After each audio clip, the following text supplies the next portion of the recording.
All right. So hi, everybody. Thank you so much for being here. This is my very first in-person class for mind body medicine. So if you're not familiar with me, we try to talk about sort of a doctor's perspective without a doctor's advice, right? I have a very holistic outlook on things. I really like integrated care, which is sort of a combination of a lot of different disciplines. And I did family medicine, which is kind of a combination of every discipline too. And so, yeah, I thought I would transition that into a class about recovery and trauma and wellness and how the traditional medical model doesn't always hold space for us, but how we can make it do that. So today's topic that I wanted to talk about was, it's called Fix Your Filter. And I do not mean that in like an Instagram filter kind of way. We're talking about sort of how we perceive the world, how the world perceives us. I'm thinking literally like there's a filter in front of our eyes. Okay, so that's kind of where we're going here. But for starters, how are you guys feeling energetically? Like we can do a 1 to 10, we can do a one word, however you want. I've been saying a lot that I'm tired, not just tired, but tired of feeling tired. Yeah. And also tired of this.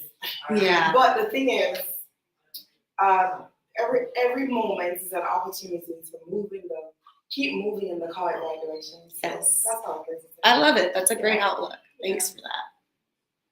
Anybody else want to share? No? Okay. Yeah. I think it's good, like I said earlier, what you're doing. I think it's good, like you got your own business every day. Maybe one day I can have my own business. There you go. And stuff like that. So that kind of helps out a lot. Yeah, absolutely. I think I've helped a lot of people see that we don't have to be limited by what we're trained in. You know, I spent over $300,000 in tuition on medical school. And so a lot of people feel like they're trapped because you have to make the doctor money to pay off your student loans, right? And for me, my view is just I'll pay my loans until the day I die. I already know that. That's okay. But I'm going to be happy. You know, I'll live a lot longer because I'm doing something that gives me purpose instead of something that burns you out to the extent that you can't even take care of yourself. Yeah. So how on earth is a doctor who's not sleeping, not eating, gonna do anything for you? You know what? When you say that, is it okay to interject? Absolutely. Yes, please. Yes, I please. was going to say that you mentioned feeling so burnt out that I was about to repeat to you what you stated, and I forgot. But anyway, my point is, I was reminded by what you just said of a time when I was in a room and I actually almost died of exhaustion. It's not just being burnt out. Right. It's being pressured to the point where exhaustion can actually kill you. Right. And that's a real thing. I think what you were referring to is when I said I chose to leave the career before it took my own life because I was mentally in such a place that part is done. Yeah. I'm just saying you can be exhausted to the point where you can like not breathe anymore. Yeah. It's pretty amazing. So taking care of yourself, preventing that burnout, and just kind of realigning your life in a way that fits you, even if it doesn't fit your training or your background or whatever you think you should do, right? So as far as the filters go, I wanted to talk about kind of how we can learn from nature. So nature has a lot of filters in place that we don't necessarily think about. And again, that relates to sort of perception and also the relationship of animals in nature, plants in nature, and then humans within each other. So there's really a lot that we can learn from that. Are you referring to perception? Yes. Perception can be Yes. It can either be a good filter that enhances things. Yes. A filter that That's exactly right. Get you into some quicksand. That's exactly right. Filters they have a place and they can protect you, and then they can kind of stop your growth a little bit and hold you in a place. Stunt it. There you go. Exactly. But I was gonna say something else. Like, sure. When you say filter, it reminds me of how I usually describe a certain aspect of what I'm experiencing. Mm-hmm. It's kind of like a screen. Yeah. Exactly. You can look at filters in different ways. Perception, like filtering what you say, how you express yourself. That's another one. And for me, like this invisible filter that keeps me separated. I I'm gonna rephrase that. Okay. That has kept me separated from living the truth, living my life truthfully. Yeah. And that includes family, friends, etc. And moving on with my life and experiencing exactly the experiences that God wants me to have. Yeah. And the main point of what I'm saying is the invisible screen. Right. Sometimes when you go through experiences, I always think and say and believe, it's my belief, that God doesn't make any mistakes. He knows what anybody can handle. And the reason for the invisible screen is clear to me because sometimes a person can only deal with a certain kind of pressure. And I know that I've had a lot of hard experiences, difficult experiences. And if you're in person, I've dealt with it in person, Sure. but relatively lately, which could be a year ago, 2 years ago, there was this invisible screen. And it has kept me, for the most part, separated from direct, like negative experiences, for the most part. And I think that's a way that God has protected me. So you found that filter to be very helpful. Yeah, absolutely. Yeah. I started by saying God doesn't make any mistakes. Right. He knows that that's how I would function at my best level. Because if I was like placed in front of situations that could have like destroyed me emotionally or mentally, that wouldn't be good. Yeah. And in addition to that, not only does God know that, but people who understand you thoroughly, they also know that. And there's a lot to say about it, actually. Yeah. This is beautiful. I love that you've completely grasped exactly what I wanted this whole conversation to be about. So I love it. Like really. Sometimes when I speak, it gives me goosebumps, especially if it's not artificial. Yeah. That's good. I don't think I've ever talked about that before. Yeah, that's but beautiful. There's a lot to say about it. Very true. I want to say. There's another side to it. Regarding people who place themselves in certain situations. And I mean, okay, so stress, people are individuals, and even though we're all along the same path, we don't necessarily process stress or deal with stress. Of course. The same way. Right. It can be so different, right? Yeah. But there's something to be said about someone who deliberately places themselves in a certain situation and uses certain things as justification or tries to, like all kinds of justifications. So are you thinking like a bias? No, I'm thinking that everybody goes through stress. Okay. But there's also free will and choice. Gotcha. And another aspect of it is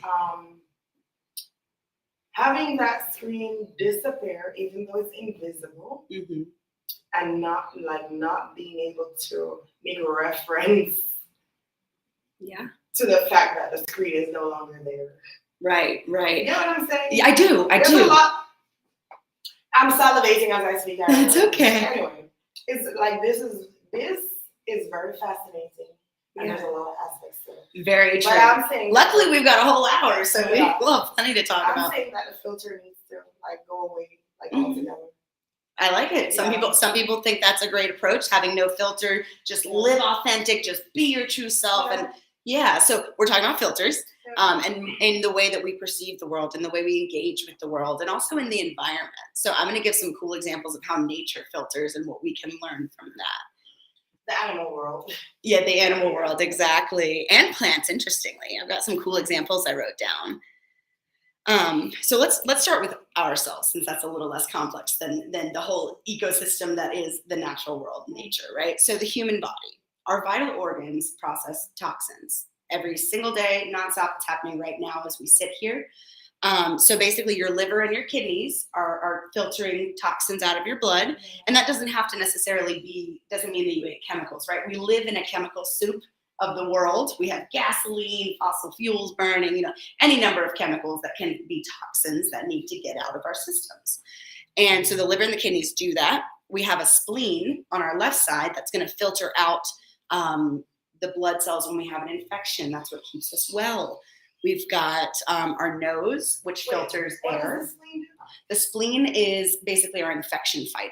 So when we have invader Antibodies? cells, yeah, That's that makes what the it is? antibodies. Exactly. Yeah. Right. Yes. Okay. Exactly right. Oh, So the spleen makes our antibodies that keep us well.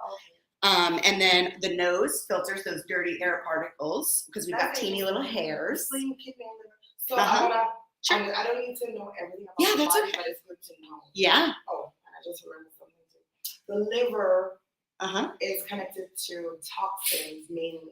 Yeah, the liver and the kidneys are our two biggest toxin eliminators. But the kidney helps to literally filter, facilitates you getting urination. right. That's what I Yes. was thinking. Yes. But the liver processes toxins in a different way. Correct. Correct. It does it through the blood. The liver through the blood. Yes. So the kidneys will make you urinate out the toxins, and the liver just sort of takes them out of the blood, and then that goes into either your feces or your urine too. Oh, So they're still coming out the same way. It's just not quite as direct. Oh, okay. The kidneys are connected directly to the plumbing. The liver has to go through the blood. Wait, so the liver, Sorry, I'm getting a little technical. You process toxins certain toxins through your liver. Correct. And it goes through your blood. The liver detoxifies the blood, and then the toxins are sort of picked up by the kidney system, and then you excrete them. Yeah. Oh.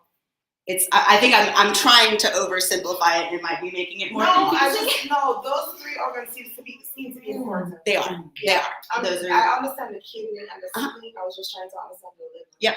Yep. So it detoxifies toxins in your from blood. the bloodstream. Oh. Yeah. So a good example would be alcohol. We all know the liver processes that. Yeah. So that's exactly how that works. Okay. Yeah. And then we've got our nose. We've got our throats are even a filter from when we chew to when it gets to our stomach, right? People choke sometimes when they need to get a certain undigestible thing out of their bodies. So the body is a well-oiled machine. There are so many processes that are miraculously happening inside. It's part of why I wanted to be a doctor at first. It's like, I get to learn about all these beautiful things. Mm-hmm. And so the last filter that we sort of scratch the surface of is our brains. Well, our skin, yes. That filter protects you from the sun. Yes, our largest organ, exactly. Your skin protects from the sun. That's a great example. And then our brain creates those filters, creates those perception kind of distortions based on our own experiences. And it can be the most helpful, but it can also be kind of the most dangerous of all. The mind is an interesting thing, because sometimes our brains want to use these old filters that used to work but don't serve us anymore. Maybe that's reaching for alcohol or drugs, or maybe that's reaching for the company of a person that you don't necessarily care about, but risky behaviors because your brain thinks, at least I'll be safe that way. And so these are the filters that I want us to be a little bit aware of. And as far as what they look like in nature itself, these are some fun facts. So I love the rainforest. Since I was a kid, I've been obsessed with just everything that goes on there. But if you look at the canopy of trees at the very, very top of the rainforest, like miles up, and then you looked at the ground, there is a filter of those trees, and it creates shade, and it creates a difference in climate. So way, way, way up at the canopies, you've got almost this mist that's all in the air, and you've got the very shade growing plants and everything that enjoys the shade. And then a few levels down, you've got kind of in between for where there's the regular earth, and then you've got that misty, dewy canopy up above. And it's a whole different species that live there of both plants and animals. And I don't know how many layers, but I'm making it 3 for simplicity purposes. It's like the ocean. The ocean is the same way. Oh, yeah, that's a great one. The ocean. Layers of atmosphere. Yes. Precisely. Like wildlife in the ocean, they can live very, very deep, or they can settle in the middle, or they can be surface feeders. Exactly. You know what? Just a side note. Yeah. I've heard on a documentary, let me not say too much, but they have millions of species of things in the depths of the ocean. Yes. That not even discovered, right? Yeah. So I understand the concept.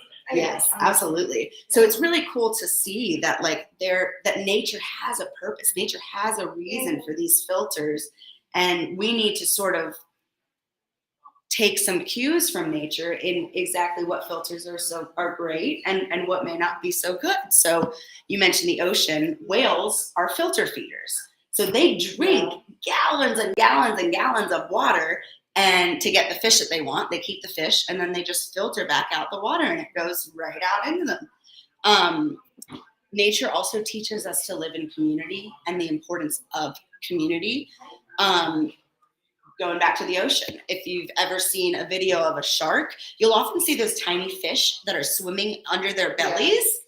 So that is basically symbiosis, which means it benefits the shark and it benefits the minnows. So the sharks get basically the skin on their stomach nice and clean and exfoliated. They get a little facial on their bellies every day, all day, and it feels nice. The and school of fish. The school of fish. Mm-hmm. That makes me think of, there's certain fish that.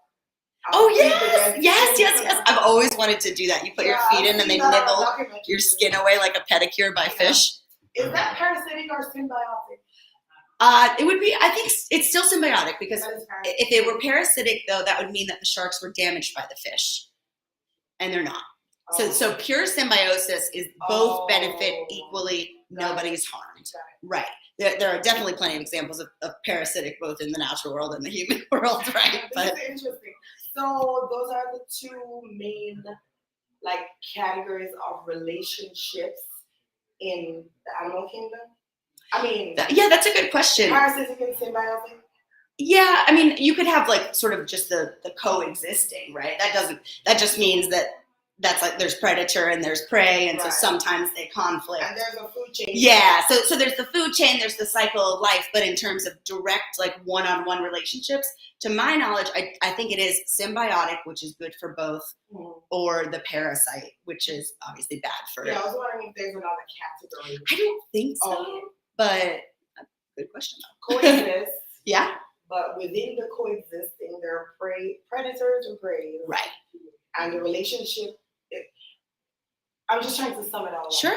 There's, in the food chain, obviously there are predators and prey, but there's coexistence, and the relationship could either be, if it's not a predator-prey situation, it's symbiotic. But if it's predator-prey, it can be parasitic. But I think there's more to it. Yeah. I think you're probably right. There's probably an extra category that I'm not thinking of right now. But that's interesting. Yeah. Let me just grab one. Coexistence, symbiotic. So I know you're bringing out all the big words today. I'm having to keep up with you. This is good. Symbiotic relationships are necessary for coexistence. Yes. Parasitic relationships are also necessary, but it's according to the food chain. Yeah, there you go. Okay. There you go. That's a great way to say it. I like the way that you frame things. But not every predator-prey relationship is parasitic. Correct. I mean, sometimes it's a parasitic is more like long-term. Think about a tick on a dog. That's a parasite, open shut, very easy. It just kind of lives and hangs around a dog. It can pass the dog diseases, but it certainly takes away the energy. It takes the blood and the nutrients. So that's more of a parasite. Predator-prey is kind of open shut. That's just the way the cookie crumbles in nature. I've got a thought. Sure. A predator-prey relation, whatever we call it, dynamic. Is not necessary. A parasite is a predator, but it's not clearly a predator. Right. But there's obvious predators and prey. There you go. Yeah, that's a good way to sum it up. Because a tick is like this small in comparison to a big dog. Right. But a tick can be considered a predator. Right. It could, but I think it's more likely to be like a parasite. Like an insidious. Exactly. That's the key. A parasite is something you don't even have to necessarily know is going on. Right? Like you don't even know that you have a tick until someone pulls it off you or you feel it.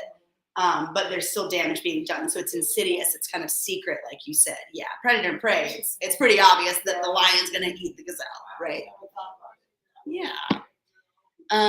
So when we think about looking at trees, so even plants exhibit this. Trees don't ask anyone's permission to grow. They know exactly where to do it. They know exactly how to do it.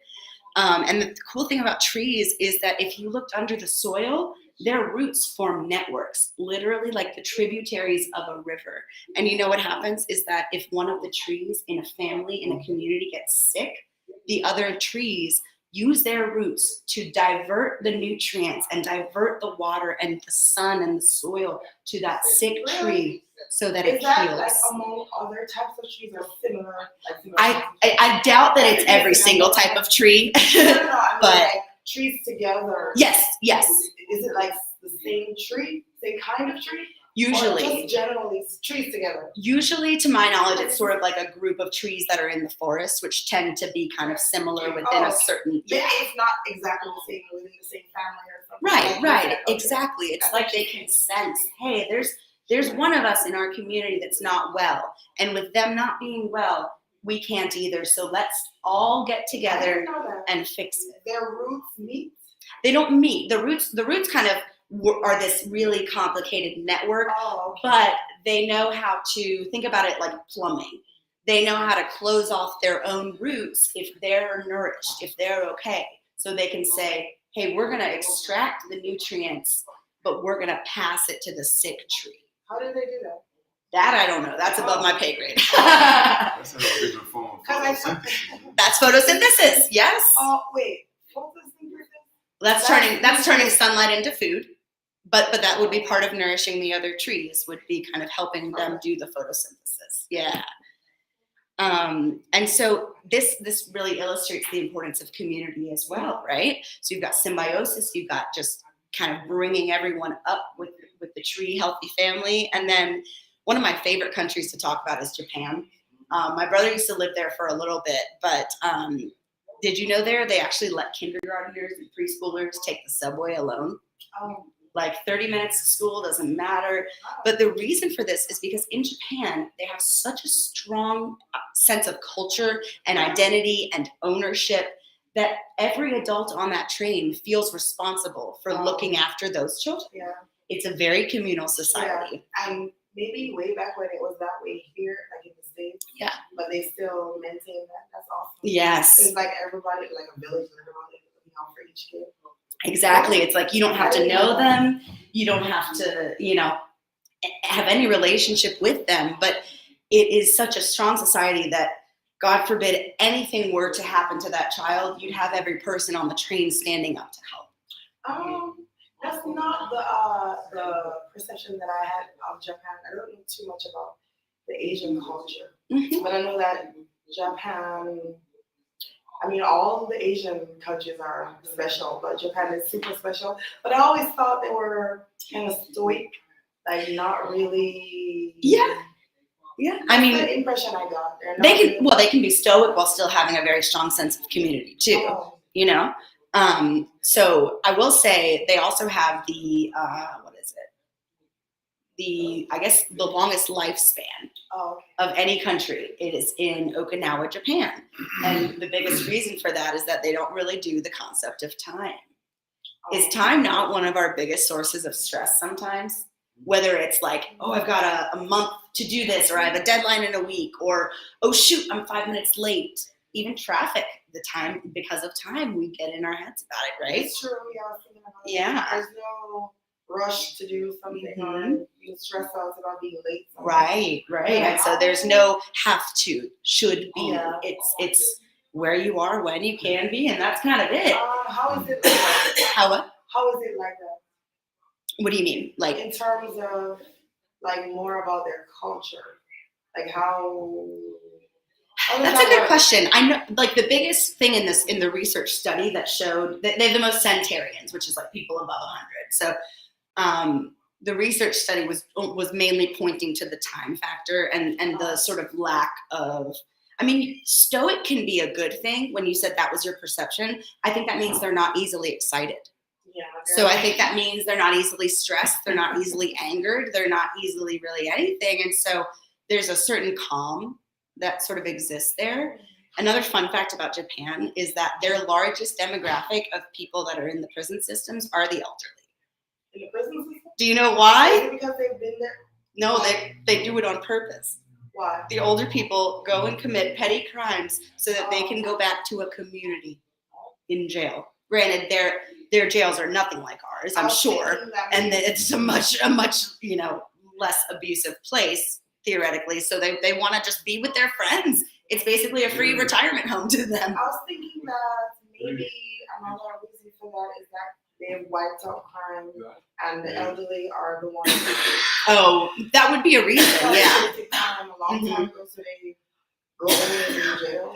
That would make sense, but no, in this case, it's the highest number of like basically new offenders is just older people who want to be back with the community, and I thought that was kind of funny. I got questions that I will ask. Okay. I'm interested in knowing more about their culture. Oh yes, I was gonna say I can't say that I'm super well versed in it, so I wouldn't know much more beyond what I heard from my brother who lived there, but. So yeah, now we'll get into sort of these subconscious filters that we may not be aware of. And basically that means the beneficial and the potentially harmful. So I'm thinking like you mentioned some beneficial ones, right? Like I think it's related to back to another book. Yeah. Like what is it? Ego and superego, conscious, subconscious, and superconscious.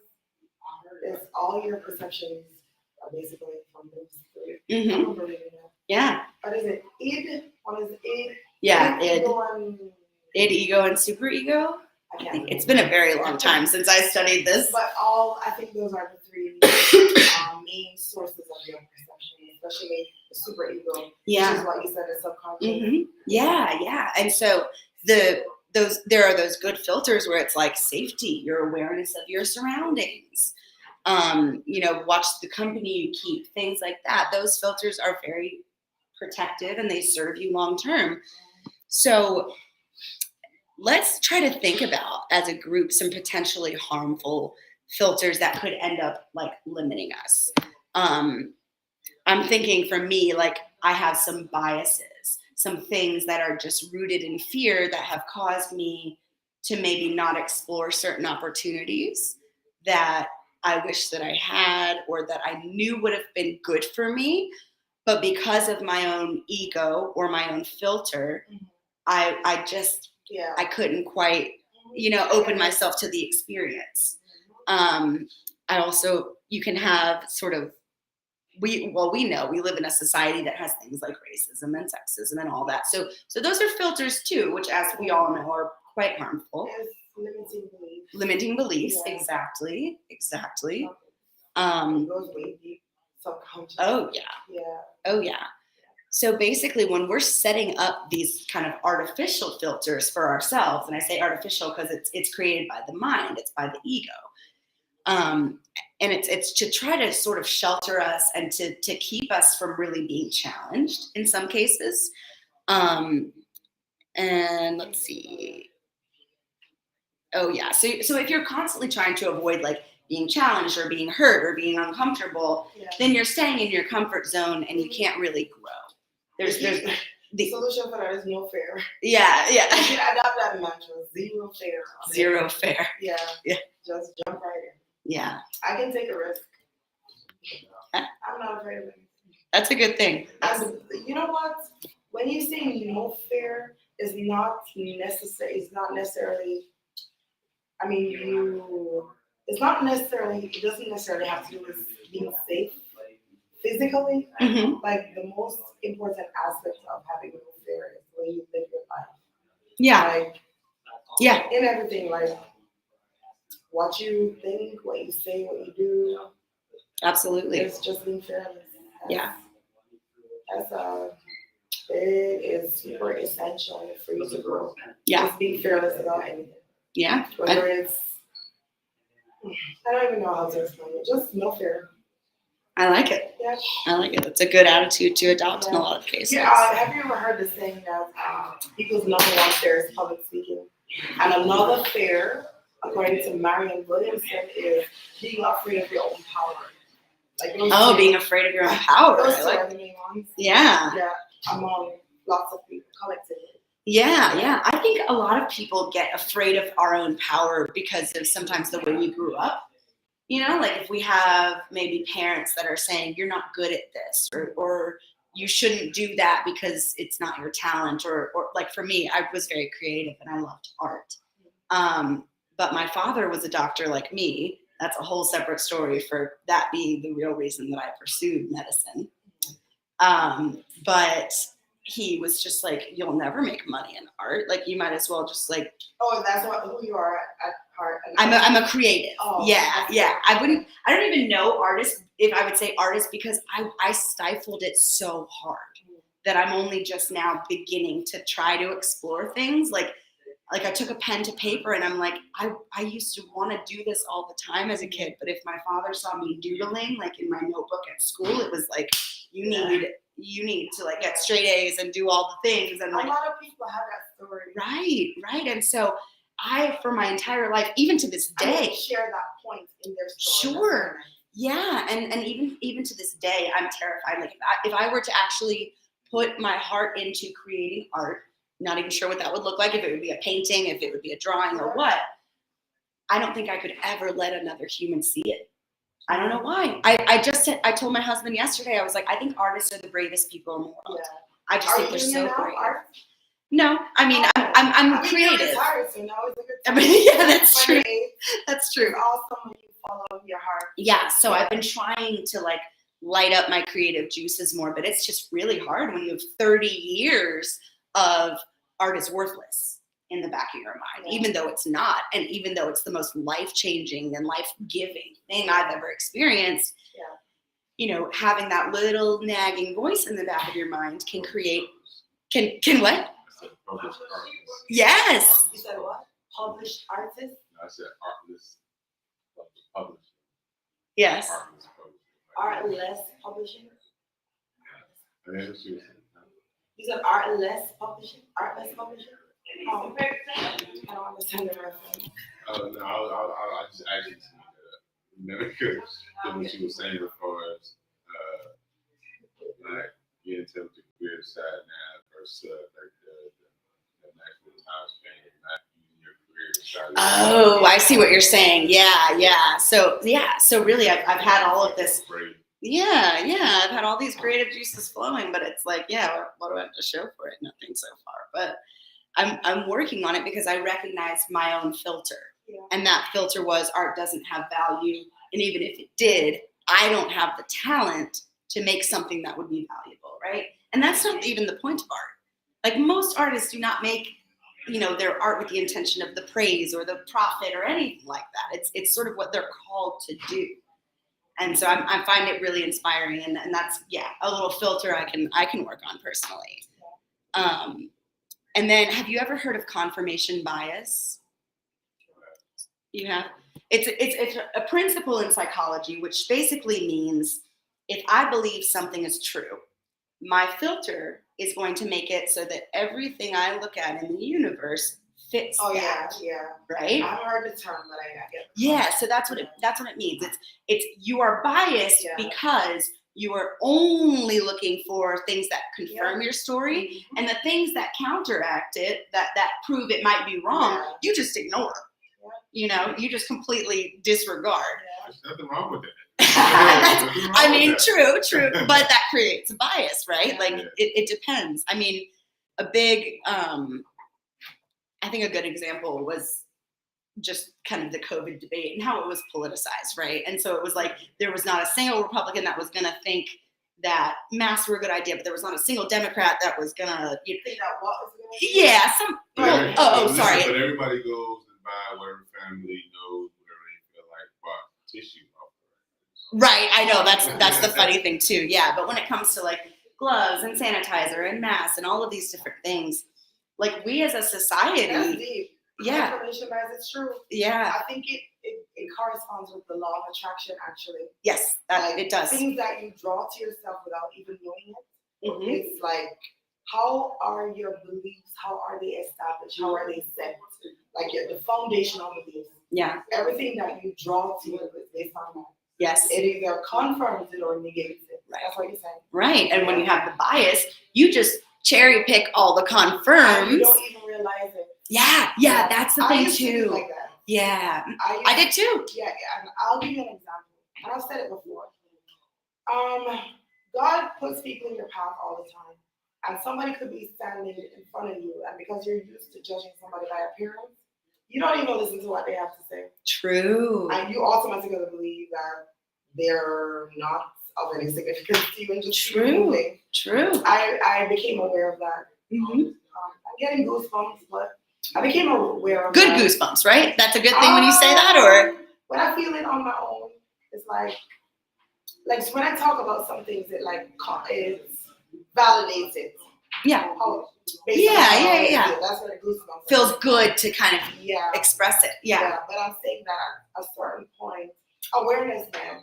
At a certain point, I realized I was doing that, and then I became more attentive to what people were trying to tell me, because I would dismiss someone pretty quickly. Yeah. Because of how I perceive my faulty perception based on surface things. Right. Yes, exactly. And so that's exactly what I believe. What I mean is that it can be, just very limiting and sort of keeping you stuck and paralyzed in your comfort zone.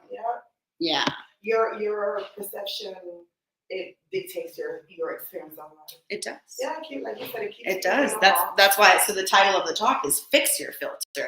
Just kind of like fine tuning, making sure you have the good filters that you need, and that the ones that are old and not serving you anymore, like whether it's judged of a person you don't want to listen to, or a thing you don't want to experience. Just realizing, hey, that's not really serving me anymore. I don't need that coping mechanism anymore. I've evolved. And the thing is, it's not even such a bad thing if you're like that. Right. The key is you have to be aware of it and change awareness. Yeah. Yes. Everybody is on enlightenment. Everybody is on enlightenment until they're enlightened. And it takes awareness to be enlightened. Exactly. That's exactly. All. Hello, you can sit anywhere. Yeah. Here, you may be on the camera with me if that's okay, but it's no problem. Sorry. Perfect. So, Yolanda, we're talking about filters. And that means not the Instagram kind. We're talking about the filters that we have when we're perceiving the world, how they can serve us very well, and how they can kind of hold us back sometimes if we have our own little biases about situations. So that's kind of where we're at there. Sometimes these are really good, really healthy filters. Like, I am someone that has post-traumatic stress disorder, and for that reason, drives my husband nuts, but I refuse to watch a scary movie. Just won't do it. It's triggering, first of all. How about smoking weed? What do you mean? I refuse to smoke weed. Oh, you can refuse to. Yeah, absolutely. You can refuse to do that too. You can do that too. Post-traumatic stress. Yeah. And so I deliberately avoid the things I know will trigger me. Like, I'm not going to watch a scary movie. Fear is not an emotion I enjoy. So why would I pay money to watch a movie that makes me feel scared? It's weird to me. I know a lot of people like horror movies, just not my thing. So that's definitely benefited me, just keeping myself safe. Because the one time that I will try to break it and be cool or go along with the group of everyone wants to watch this, I get nightmares and I'm waking up in the middle of the night and flashbacks, and it's just a hot mess. So I need to keep that. That is a horror movie, but maybe it reminds you of something. I guess that's what you're saying. The bottom line. Yeah. Bullshit is related to something that you may have experienced. Yes. Not necessarily, but right. Especially when it does. Yeah. Yeah. It can be triggers. Yeah. Yeah. And that's the interesting thing too about post-traumatic stress is that it's usually not even from just one thing. Like, the people who have the most simple PTSD would actually be the veterans. And they're the ones we used to think were the only ones that could suffer from it. Yeah. And that's not the case at all. Way more people have PTSD than we realize. And we can be triggered in ways that we don't even realize. So a lot of my PTSD surrounds things in childhood. And believe it or not, I wasn't ever physically abused. But watching that, it shakes me to my core in a way that I can't even express, and it's just related to the unsafety that I felt as a kid, right? So it doesn't have to be your exact trigger, even. It's just something that makes you feel that fear because it puts you into fight or flight mode, and then you don't have your logical brain. It's emotional remnants, residual emotion. Yes. Yeah. You hold that energy even if you can't remember it. Exactly. Yeah. Exactly. It triggers the memories. It triggers the feelings. Yeah. So yeah, I choose to keep that firm boundary filter of like, I'm just not gonna do it, you know? And yeah, so let's look at what happens when humans interfere with nature's filters as a little fun fact. We talked about nature and the rainforest canopy too, and how there's basically different animals and plants at every level. And that's how, you know, the universe survives. And Can I ask so, a question about that? Yeah. The canopy, like Mhm. Yeah, that's the very tops of the trees. yeah, and the shade Mhm. that they make. Yeah. What else can you say about that? It was in relation. It was in reference to a certain type of symbiotic relationship among trees. Oh, what's the the significance of the canopy that? The trees canopy is form? keeping the lower plants and animals basically dry, Oh, okay. you know, and Oh. dry and with those conditions, because the top of the rainforest is like, it's like if you had a fog machine or like a mist machine constantly going, like a steam. Yeah, exactly. It's like, this is the rainforest. Oh my gosh, thank you. Yeah, it's exactly like that. And then, but think more like a mile in the air, right? Because the rainforest is really hot. And then on the ground, it's going to be a lot more dry, and you're going to have your little like mice and things that scurry, right? And yeah, so the biodiversity is very cool to see there. And so scientists actually tried to artificially kind of build their own rainforest to study why this happens. So in 1991, this was in Arizona, they spent $150 million to create this futuristic biosphere, which is basically just like a glass dome of living creatures, plants and animals. And so they were super excited in the beginning, right? Because they're like, these trees are growing faster. They're doing amazing. Like, look at this. They're all reaching adulthood years before they should. Look at us. Classic human ego, right? So they soon discovered, though, that all of the trees, as soon as they reached maturity or even before, were dying. And they're like, whoa, wait a minute. Now all the trees are sick. What are we doing? What's missing? And it took them quite some time, but what they were missing was wind. There's a biosphere. They accounted for the climate. Yeah, that's right. Yeah, but they didn't have any wind. And so in nature, trees are buffeted by wind, which means they're strengthened. Why couldn't they provide some artificial wind? They could have, I guess, in hindsight, if they knew about it, but I don't know. That's a good question. It's funny to spend $150 million on a biosphere. Yeah, I don't think that it would be really possible to replicate wind speeds and stuff in such a small environment. But if they're scientists, wouldn't they have figured that out? This is in the 90s, right? In about 1960, weather balloons that were messing with the weather currents, and they released that information to the public. Oh wow! Weather balloons. Yeah, that was the purpose of weather they balloons. was controlling the weather, creating rain. Like an actual balloon up in the sky. Well, it would release some type of balloon mechanism into the atmosphere, and it would alter like weather itself, as in like the rain. That was way back when. Interesting. I'm not familiar with that. I feel like there are simpler ways they can manipulate the weather. Nowadays, yeah. But that was, like I said, back in like 1960s. Yeah. Interesting. That's interesting. Yeah. They need to close the ozone layer. Yes, they do. They do. That would be helpful. But yeah, basically this whole thing is that the pressure and the agitation of the wind creates really strong tree trunks and deeper roots so that they're more stable.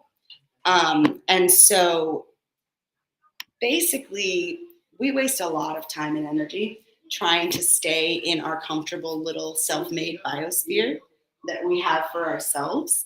Wait, say that again? We spend a lot of our time and energy as people trying to be comfortable in our biosphere bubbles with our filters, right?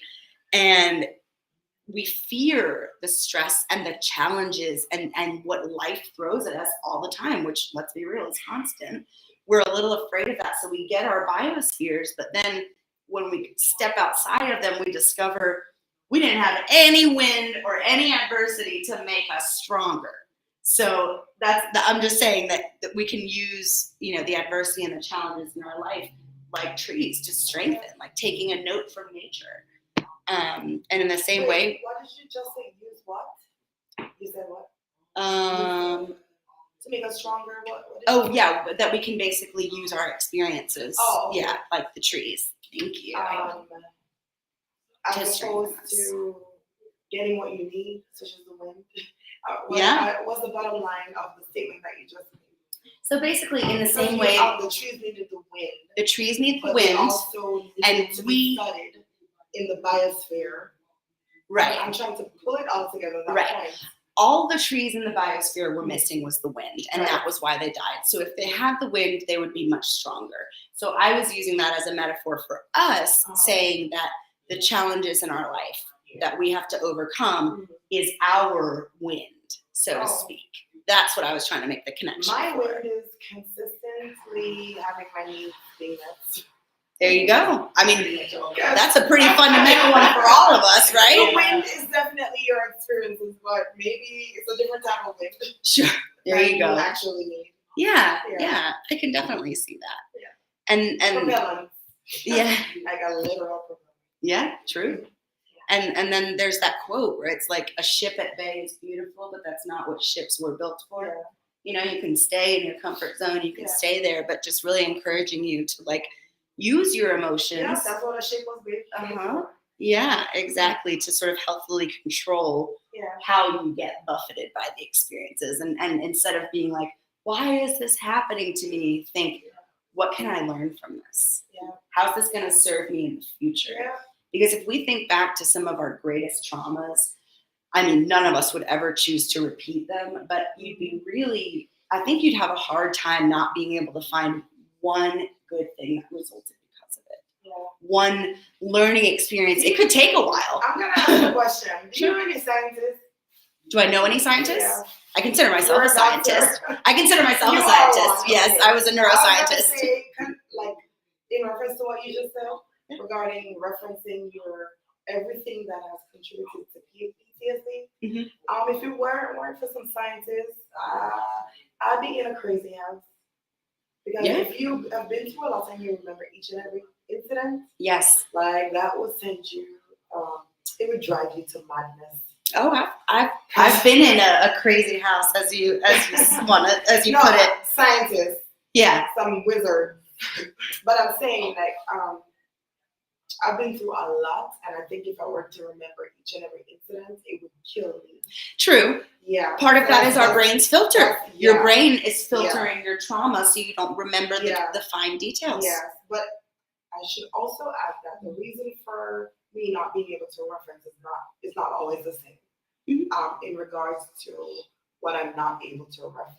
The reason may be different, but I'm saying overall, since I'm not able to reference everything that I've been through, it's a good thing.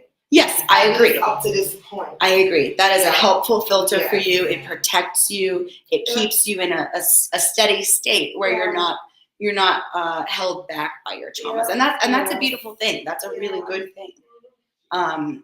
But I'm thinking, so like I lost my mom at 17. She had breast cancer, and that was the worst thing I've ever gone through.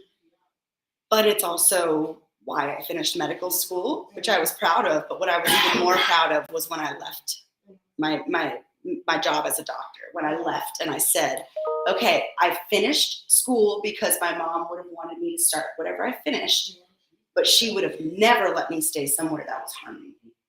And the hospital systems were harming me. I was working 80 hours. I was not eating. I was not sleeping.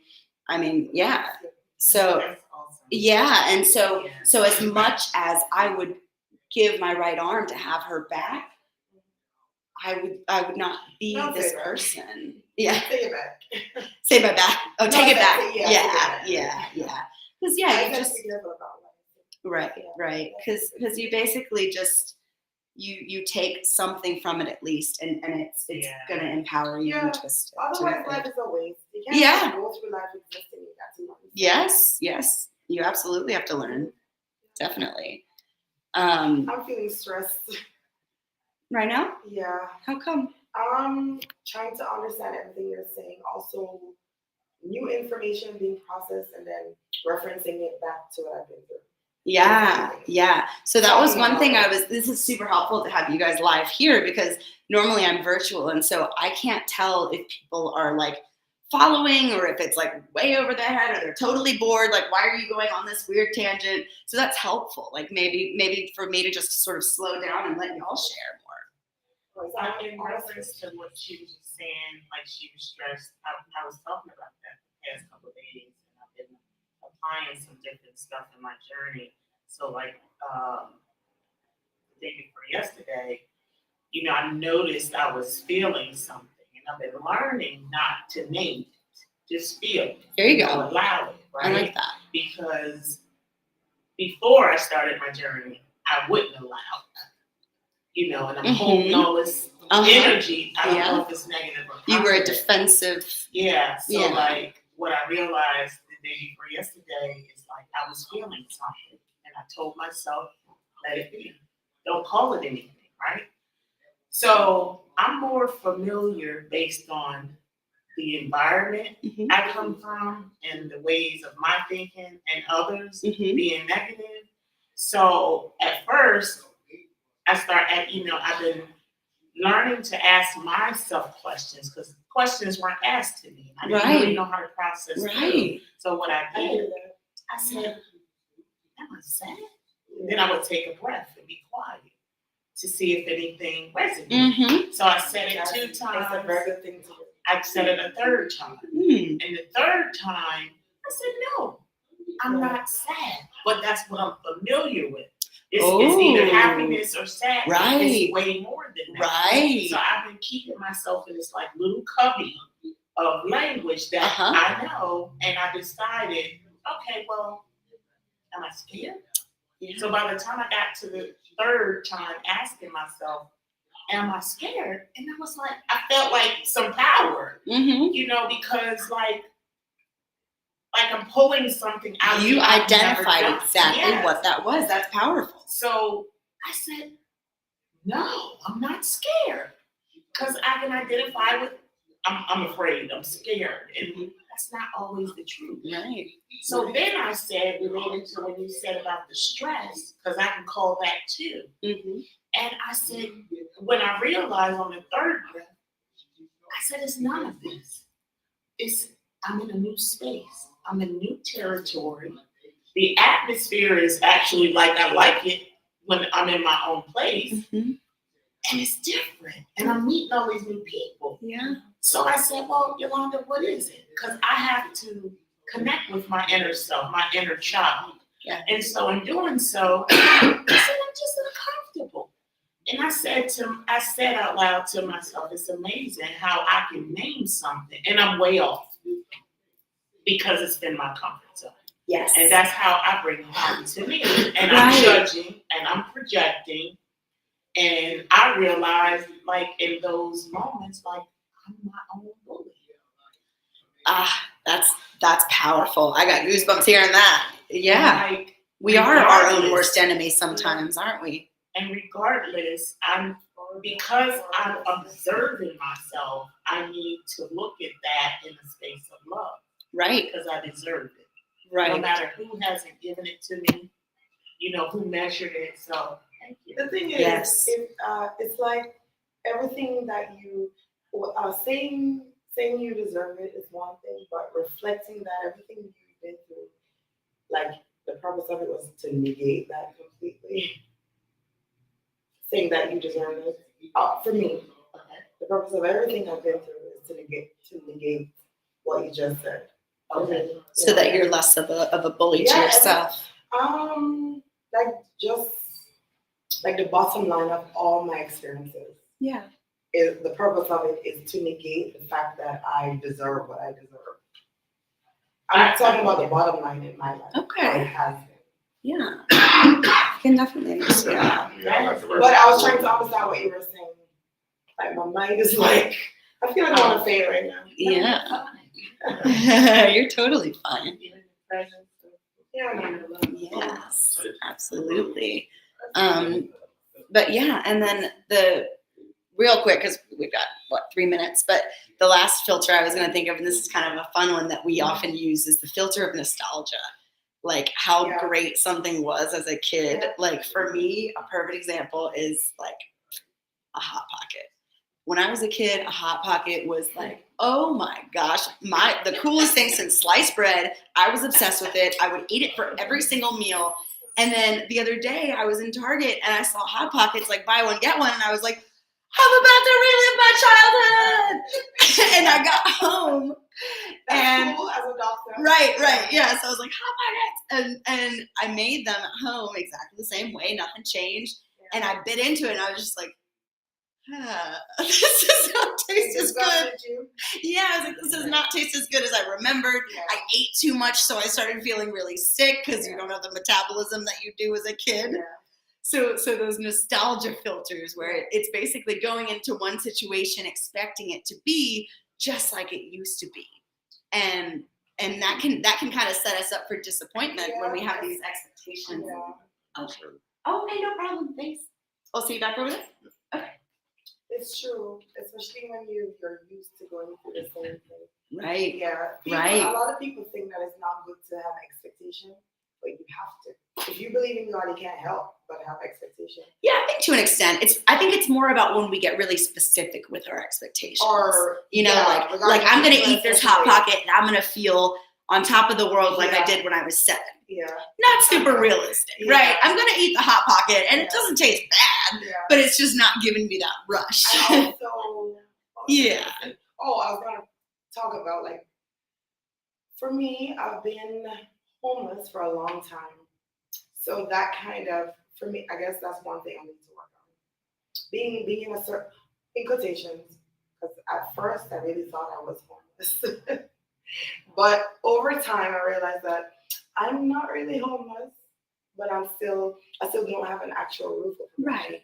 But I'm saying that if you spend a long time in a certain situation, it in some ways it taints your experience, even though you know the horizon is right there. Yeah. You're like, you've been through all of the solutions, especially the same solutions over and over again. Mm-hmm. And then you're like, question mark, the horizon is right. Can't even talk. You're okay. The horizon is right there. So, like, how do I proceed? It's like a line and then going like this, and knowing you're gonna go like this, but then is it gonna go like this some more? You know what I'm saying? I get it. Yeah. The line represents similar experiences, and this may represent experiences too, but it also represents other things like your emotion. Yeah. And the horizon is there, but you're like, is it more of this or is it more? Sure. Yeah, that can be hard too. I like Dagger. That explained it perfectly. Yeah. No, I can definitely understand that. Yeah. You hear about a lot of people who have experienced being unhoused for a long time, and some of them, when they finally do get a roof over their head, they'll still sleep in their tent in their living room because that's where they feel safe. Or they never unpack. Yeah. Yeah, believe it or not, because that's just their safety. That's safe for them, and so. So I heard what you said about the Hot Pocket. Like, one of my favorite childhood things was the Wizard of Oz. The Wizard of Oz, yeah, that's a good childhood memory. The vagueness of time, it still hasn't changed. Oh my God! Like, I feel in that moment, like that little child being so excited. I'm still excited. Mm-hmm. So that's good. What you said. You can definitely have the childhood nostalgia in the most beautiful way. I think art is one of the best ways to appreciate that, when it's like a movie or a musical or anything. Does anybody do that? Yes. I'm a homeless person puts their tent up in their house. Yeah, because that's where they feel safe. Okay. Yeah. So that's just the easiest way for them to transition. If you're used to living in a tent and you have a house, why would you pretend something? I reference it for myself as a part of trauma. You what? I know I have to. Perfect. Well, I'm gonna wrap up right now, so I'll come find you. But it's just like you can tell kind of where Oh, it is. Tashia, hey. I just noticed you. I'm sorry. I just noticed. Having filters prohibits. I got to pass this down. Hopefully we covered that. Yes. I'm going to wrap up now. Thank you all for tuning in. I will be right here next Thursday at 11:30, same time. Mind Body Medicine. Thanks for tuning in. Sometimes it's not